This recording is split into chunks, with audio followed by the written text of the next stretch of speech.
Topic कार्बनिक यौगिकों का वर्गीकरण। इसके पहले हमें ज्ञात है रसायन विज्ञान को मुख्य रूप से 3 भागों में बांटा गया है। पहला अकार्बनिक रसायन, दूसरा कार्बनिक रसायन, तीसरा भौतिक रसायन। कार्बनिक रसायन और भौतिक रसायन में अंतर। कार्बनिक रसायन, जैसा कि कार्बनिक शब्द से ही स्पष्ट है कि इस शाखा के अंतर्गत, इस ब्रांच में उन यौगिकों का अध्ययन करेंगे जिसमें मुख्य रूप से कार्बन उपस्थित है। अतः रसायन विज्ञान की वह शाखा जिनके अंतर्गत हम उन यौगिकों का अध्ययन करेंगे जिसमें मुख्य रूप से कार्बन तत्व विद्यमान है, कार्बनिक रसायन कहलाता है। अकार्बनिक रसायन, जैसा कि अकार्बनिक शब्द से ही स्पष्ट है, अकार्बनिक यानी ऐसे यौगिक जिसमें कार्बन मुख्य रूप से उपस्थित नहीं है। अतः रसायन विज्ञान की वह शाखा जिसके अंतर्गत हम उन यौगिकों का अध्ययन करते हैं जिनमें कार्बन तत्व मुख्य रूप से उपस्थित नहीं है, अकार्बनिक रसायन कहलाता है। लेकिन अपवाद में CO2, CO, carbon dioxide, carbon monoxide, H2CO3,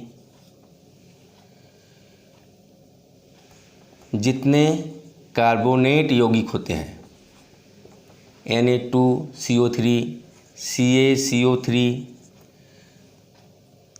ध्यान से सुन लीजिए।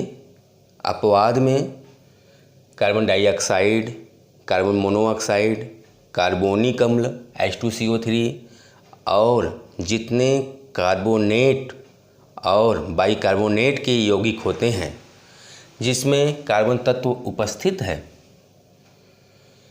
ये सभी यौगिक कार्बनिक रसायन के अंतर्गत नहीं आते हैं, अपवाद स्वरूप अकार्बनिक रसायन के अंतर्गत आते हैं।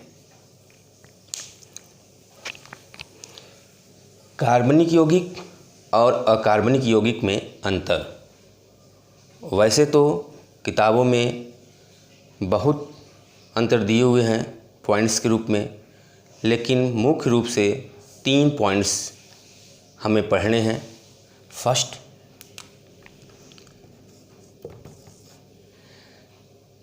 कार्बनिक यौगिक मुख्य रूप से 8 तत्वों द्वारा प्राप्त किए जाते हैं। Carbon, hydrogen, oxygen, nitrogen, chlorine, bromine, iodine, sulphur. कार्बनिक यौगिक मुख्य रूप से 8 तत्वों द्वारा प्राप्त किए जाते हैं। Carbon, hydrogen, oxygen, nitrogen, sulphur, chlorine, bromine और आयोडीन तत्व के द्वारा कार्बनिक यौगिक प्राप्त किए जाते हैं। फर्स्ट पॉइंट, जैसे CHCl3 chloroform,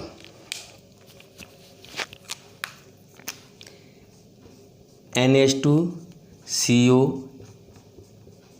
NH2 urea, CH4 methane इत्यादि कार्बनिक यौगिक हैं और जिसमें मुख्य रूप से कार्बन तत्व उपस्थित होते हैं।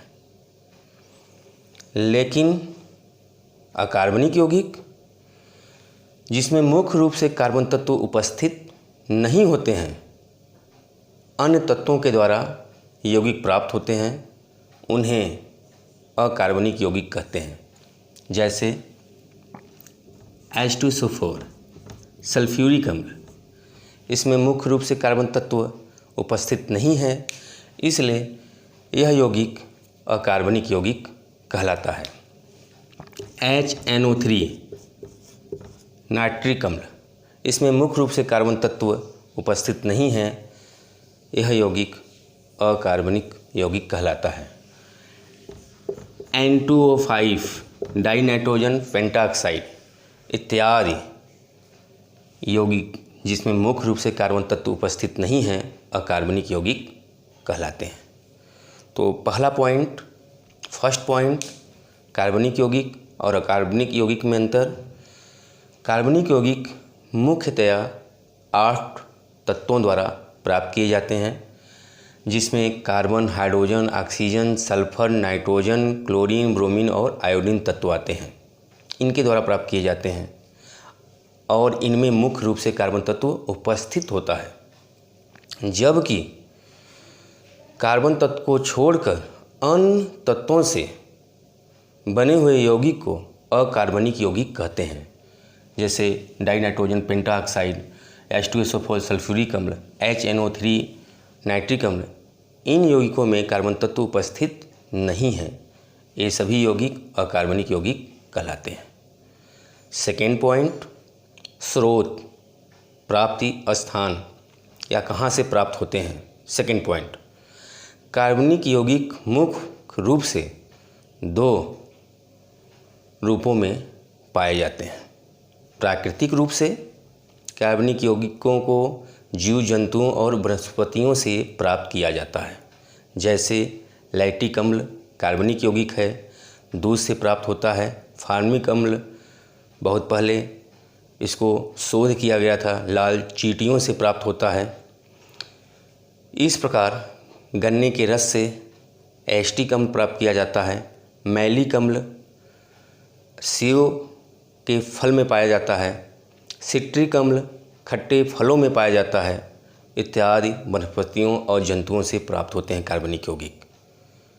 और लगभग कार्बनिक यौगिक प्रयोगशाला में बनाए जाते हैं, संश्लेषित किए जाते हैं। जैसे प्रथम कार्बनिक यौगिक यूरिया को लैब में, प्रयोगशाला में बनाया गया था।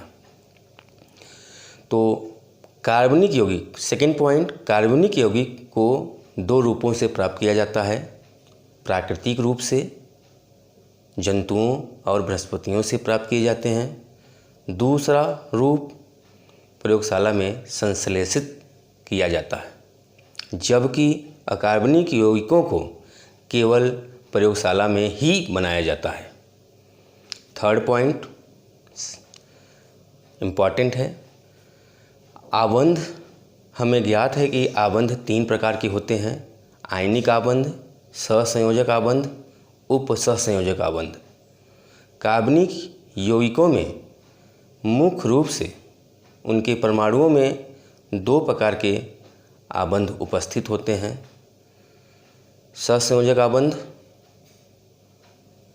अधिकतम रूप से उपस्थित होता है, न्यूनतम रूप से उपसहसंयोजक आबंध पाया जाता है। अतः कार्बनिक यौगिकों में 2 प्रकार के बंध उपस्थित होते हैं, सहसंयोजक और सहसंयोजक आबंध। जबकि अकार्बनिक यौगिकों में 3 प्रकार के आबंध उपस्थित होते हैं: आयनिक, सहसंयोजक और उपसहसंयोजक। इस प्रकार हम कार्बनिक यौगिक और अकार्बनिक यौगिक में अंतर 3 पॉइंट्स के द्वारा बता सकते हैं।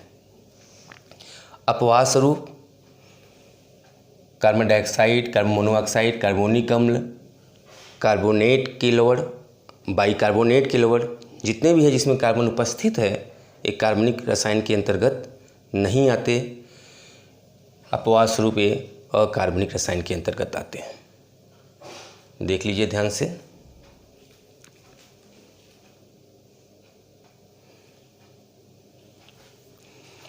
कार्बनिक यौगिकों का वर्गीकरण, उसकी यह रूपरेखा है। कार्बनिक यौगिक को 2 भागों में बांटा गया है: खुली श्रृंखला वाले कार्बनिक यौगिक या एलिफैटिक यौगिक, बंद श्रृंखला वाले कार्बनिक यौगिक या चक्रीय यौगिक। खुली श्रृंखला वाले कार्बनिक यौगिक या एलिफेटिक यौगिक वे कार्बनिक यौगिक जिसमें कार्बन परमाणुओं की श्रृंखला एक खुले श्रृंखला में होती है, बंद श्रृंखला में नहीं होती है। ऐसे कार्बनिक यौगिकों को खुली श्रृंखला वाले कार्बनिक यौगिक या एलिफेटिक यौगिक कहते हैं। वे कार्बनिक यौगिक जो एक वलय बनाते हों, रिंग बनाते हों, बंद श्रृंखला में जुड़े हुए हों,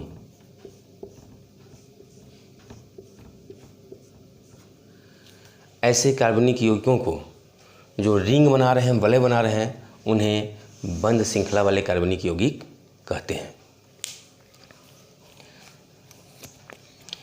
एलिफेटिक यौगिक या खुली श्रृंखला वाले कार्बनिक यौगिक दो रूपों में प्राप्त होते हैं, हाइड्रोकार्बन और हाइड्रोकार्बन के व्युत्पन्न यौगिक। यानी हाइड्रोकार्बन से प्राप्त जो यौगिक होंगे उन्हें हाइड्रोकार्बन के व्युत्पन्न यौगिक कहते हैं।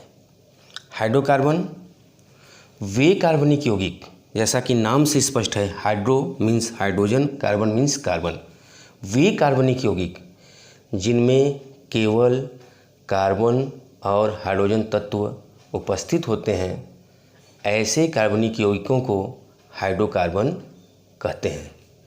हाइड्रोकार्बन दो प्रकार के होते हैं, संतृप्त हाइड्रोकार्बन और असंतृप्त हाइड्रोकार्बन। संतृप्त हाइड्रोकार्बन वे हाइड्रोकार्बन जिनमें कार्बन कार्बन परमाणुओं की खुली श्रृंखला में केवल एकल सहसंयोजक आबंध उपस्थित होता है या विद्यमान होता है, संतृप्त हाइड्रोकार्बन कहलाते हैं। असंतृप्त हाइड्रोकार्बन वे हाइड्रोकार्बन जिसकी खुली कार्बन की श्रृंखला में कार्बन कार्बन परमाणुओं के मध्य द्विक या त्रिक सहसंयोजक आबंध विद्यमान होते हैं, ऐसे हाइड्रोकार्बन को असंतृप्त हाइड्रोकार्बन कहते हैं। संतृप्त हाइड्रोकार्बन के अंतर्गत एल्केन आता है। एल्केन का उदाहरण methane, ethane, propane, butane, pentane, octane, heptane, hexane, इन सभी यौगिक के परमाणुओं कार्बन कार्बन परमाणुओं के मध्य केवल एकल सहसंयोजक आबंध उपस्थित होता है। अतः एल्केन संतृप्त हाइड्रोकार्बन का उदाहरण है। असंतृप्त हाइड्रोकार्बन दो रूपों में पाया जाता है, एल्कीन और एल्काइन। एल्कीन में एथिलीन, प्रोपिलीन इत्यादि यौगिक आते हैं। एल्कीन के अंतर्गत कार्बन कार्बन परमाणुओं के मध्य द्विक सहसंयोजक बांध उपस्थित होता है। यानी असंतृप्त हाइड्रोकार्बन जिसमें कार्बन कार्बन परमाणुओं के मध्य द्विक सहसंयोजक आबंध उपस्थित हो, वे सभी एल्कीन के अंतर्गत आते हैं। वे असंतृप्त हाइड्रोकार्बन जिनमें कार्बन कार्बन परमाणुओं के मध्य त्रिक सहसंयोजक आबंध उपस्थित हो, वे सभी एल्काइन के अंतर्गत आते हैं। जैसे फेमस सूत्र है C2H2 एसिटिलीन, जिसे एथाइन भी कहते हैं। कार्बन कार्बन परमाणुओं के मध्य त्रिक सहसंयोजक आबंध उपस्थित होता है। इस प्रकार हाइड्रोकार्बन दो भागों में बांटा गया है, संतृप्त हाइड्रोकार्बन और असंतृप्त हाइड्रोकार्बन। संतृप्त हाइड्रोकार्बन के अंतर्गत एल्केन आता है और असंतृप्त हाइड्रोकार्बन के अंतर्गत एल्कीन और एल्काइन आते हैं। एल्कीन जहाँ पे कार्बन कार्बन के मध्य परमाणुओं के मध्य द्विकबंध, एल्काइन जहाँ पे कार्बन कार्बन परमाणुओं के मध्य त्रिक आबंध, एल्केन जहाँ पर कार्बन कार्बन परमाणुओं के मध्य एकल सहसंयोजक आबंध उपस्थित होता है। संतृप्त और असंतृप्त हाइड्रोकार्बनों से प्राप्त जो यौगिक होते हैं उन्हें हाइड्रोकार्बन के व्युत्पन्न यौगिक कहते हैं। जैसे halo alkane, alcohol, ether, aldehyde व कीटोन, कार्बोक्सिलिक अम्ल, एलिफैटिक एमीन जिसमें प्राथमिक एमीन, द्वितीयक एमीन, तृतीयक एलिफैटिक एमीन आते हैं। साथ ही साथ एमाइड, एल्केनोइल, हैलाइड, एस्टर, ये सभी हाइड्रोकार्बन के व्युत्पन्न यौगिक हैं जिन्हें हम आगे डिटेल में पढ़ेंगे। ये खुली श्रृंखला वाले कार्बनिक यौगिक या एलिफैटिक यौगिक का वर्गीकरण हुआ। बंद श्रृंखला वाले कार्बनिक यौगिक या चक्रीय यौगिक को दो भागों में बांटा गया है। फर्स्ट एरोमेटिक यौगिक, सेकेंड एलिसाइक्लिक यौगिक। ध्यान से देख लीजिए, फर्स्ट एरोमेटिक यौगिक, सेकेंड एलिसाइक्लिक यौगिक। एरोमेटिक यौगिक तीन रूपों में पाया जाता है। समचक्रीय एरोमेटिक हाइड्रोकार्बन, समचक्रिक यानी बंद श्रृंखला में सभी कार्बन परमाणु उपस्थित हैं, इसलिए समचक्रीय शब्द है। हाइड्रोकार्बन का मतलब केवल कार्बन तत्व और हाइड्रोजन तत्व से बना हुआ यौगिक। जैसे फेमस है बेंजीन, टॉल्यूइन। बेंजीन रिंग है, इसमें ट्रिपल बंध, पाई बंध 3 होते हैं और एकांतर क्रम में होते हैं। यहाँ पे C है, सभी कॉर्नर पे C है और C के साथ क्या लगा हुआ है, H।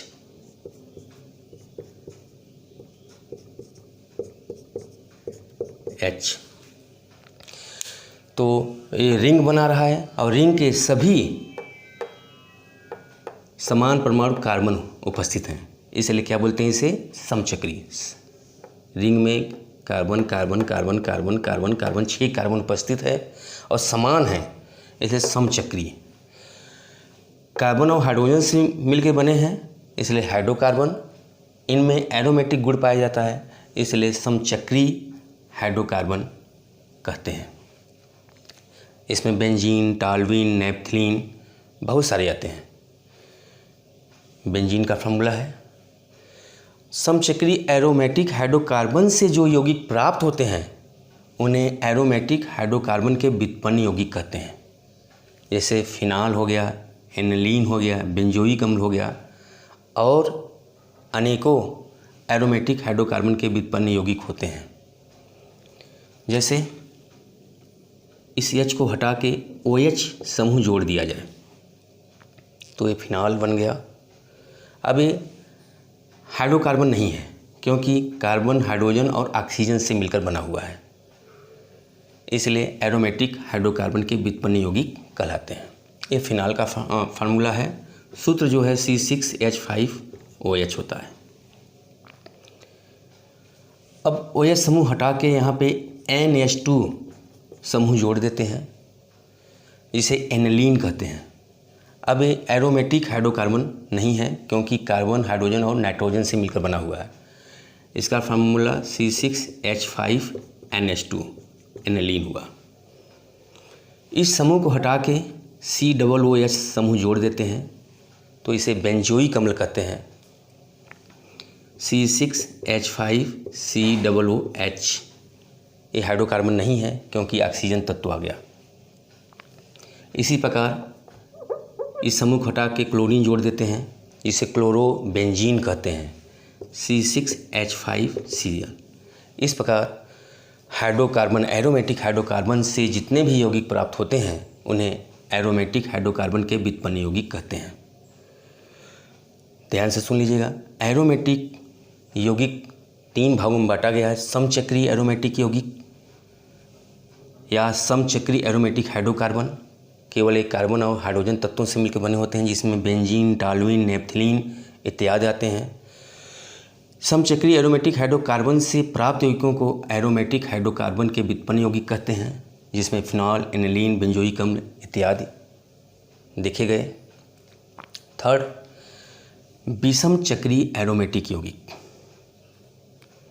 मतलब वे बंध श्रृंखला जिसमें कार्बन परमाणुओं के अलावा अन्य परमाणु उपस्थित हों उन्हें विषम चक्रीय एरोमेटिक यौगिक कहते हैं। ध्यान से सुन लीजिए, विषम चक्रीय एरोमेटिक यौगिक वे बंध श्रृंखला वाले कार्बनिक यौगिक जिसकी बंध श्रृंखला में कार्बन परमाणुओं के अलावा अन्य परमाणु उपस्थित हों और वलय बनाते हों, ऐसे कार्बनिक यौगिकों को विषम चक्रीय एरोमेटिक यौगिक कहते हैं। जैसे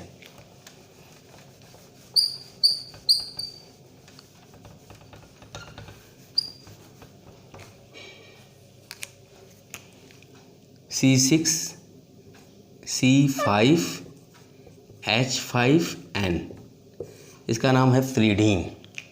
प्रीडीन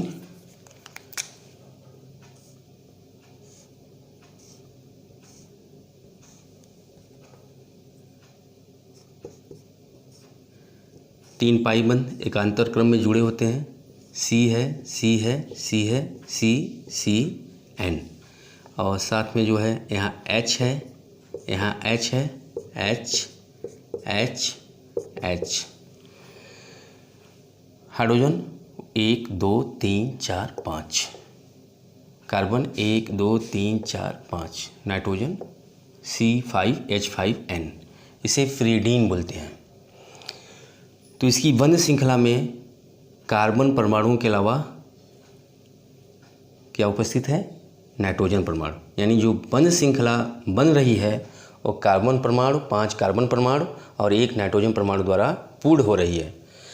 ऐसे बंध श्रृंखला वाले कार्बनिक यौगिक को जिसमें एक नाइट्रोजन परमाणु उपस्थित हो गया उसे विषम चक्रीय एरोमेटिक यौगिक कहते हैं। इसी प्रकार S, इसमें 2 पाई बंध होते हैं। यहाँ पे C है, यहाँ भी C है, यहाँ भी C है, यहाँ भी C। H, इसका फार्मूला होता है C4H4S। Carbon 1 2 3 4, hydrogen 1 2 3 4, sulphur. इस बंध श्रृंखला वाले कार्बनिक यौगिक में 4 कार्बन परमाणु हैं और 1 जो है सल्फर परमाणु है। यानी बंध श्रृंखला जो है 4 कार्बन परमाणु और 1 सल्फर परमाणु द्वारा पूर्ण हो रही है। इस प्रकार के कार्बनिक यौगिक को थायोफीन कहते हैं और ये विषम चक्रीय एरोमेटिक यौगिक कहलाता है। S हटाकर यहाँ पे ऑक्सीजन अगर जोड़ दें तो फार्मूला हो जाता है C4H4O, जिसे फ्यूरान कहते हैं। इसकी बंध श्रृंखला में कार्बन परमाणुओं के अलावा ऑक्सीजन परमाणु उपस्थित है, इसलिए यह बंध श्रृंखला वाला कार्बनिक यौगिक विषम चक्रीय एरोमेटिक यौगिक कहलाता है।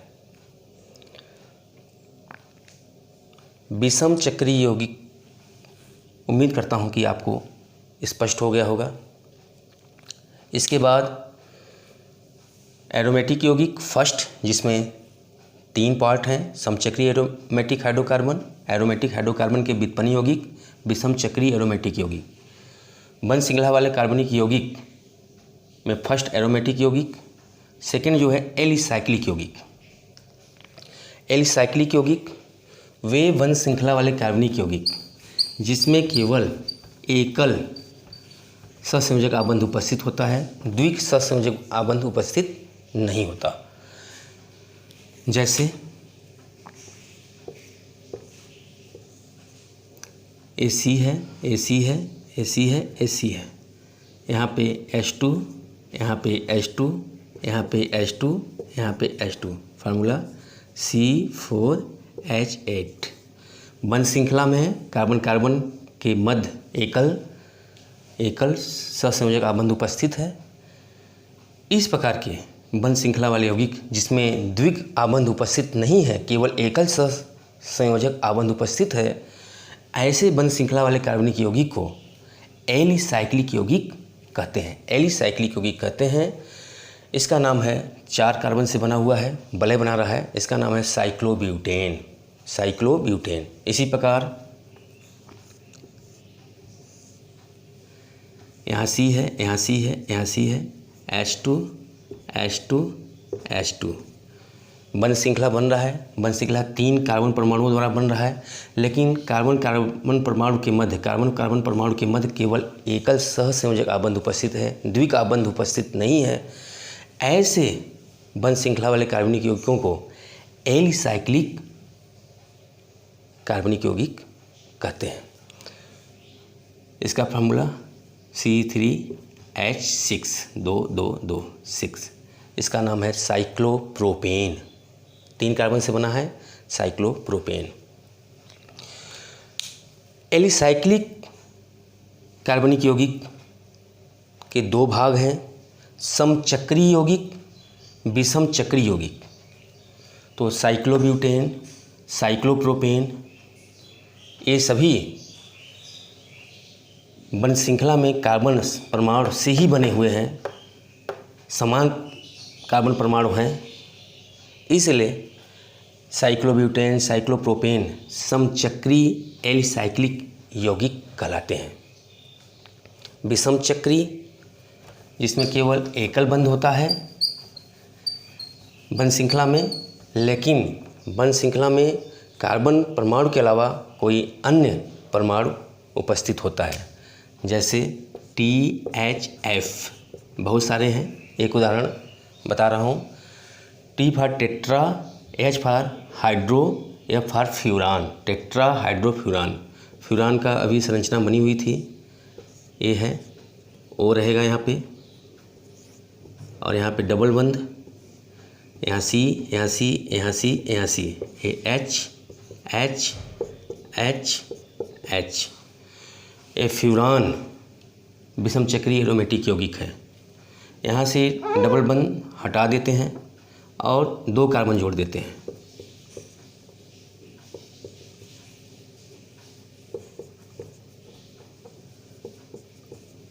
बैलेंस पूरा करने के लिए, संयोजकता पूर्ण करने के लिए कार्बन की डबल बंध हट गया, द्विक बंध हट गया और HH जुड़ गया।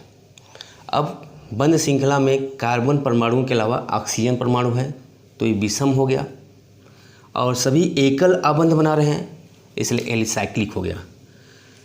चूँकि फ्यूरान से बना हुआ है और 4H बढ़ गए, हाइड्रोजन बढ़ गए, इसलिए इसका नाम है टेट्राहाइड्रोफ्यूरान। तो इस प्रकार के जो कार्बनिक यौगिक होंगे वे एलिसाइक्लिक यौगिक कहलाएंगे और किसके अंतर्गत आएंगे? विषम चक्री यौगिक के अंतर्गत आएंगे। उम्मीद करता हूँ कार्बनिक यौगिकों का वर्गीकरण का जो रूपरेखा है ये आप लोगों को स्पष्ट हो गया होगा। अब समचक्री एरोमेटिक हाइड्रोकार्बन के व्युत्पन्न यौगिक को 2 भागों में बांटा गया है, जिसे बेंजीनाइड और नॉन बेंजीनाइड कहते हैं। क्या कहते हैं? बेंजीनाइड और नॉन बेंजीनाइड। यानी ऐसे समचक्री एरोमेटिक हाइड्रोकार्बन के व्युत्पन्न यौगिक जिसमें बेंजीन यानी ट्रिपल बंध उपस्थित हो, त्रिक आबंध उपस्थित हो, तो बेंजीन से ही बना हुआ बेंजीनाइड, और जिसमें त्रिक आबंध उपस्थित नहीं है उन्हें नॉन बेंजीनाइड कहते हैं। क्या कहते हैं उसे? नॉन बेंजीनाइड। लेकिन उनका कैरेक्टर कैसा होता है? एरोमेटिक यौगिक की तरह होता है। जैसे